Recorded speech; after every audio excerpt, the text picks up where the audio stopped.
Welcome to Kenton's videos. Enjoy the video. In this video, I will show you how to replace your Kia Sportage key battery. First, gather your tools, a small flathead screwdriver and a fresh CR2032 battery. Begin by locating the small release button on the side of your key fob. Press this button firmly and then pull out the emergency key blade.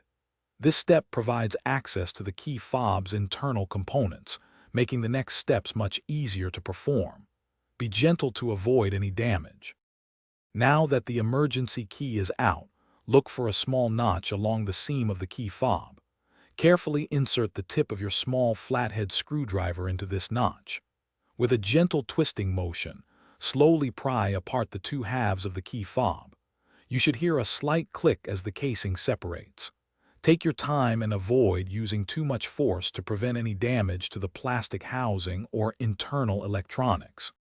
Once the key fob is open, you will see the old CR2032 battery.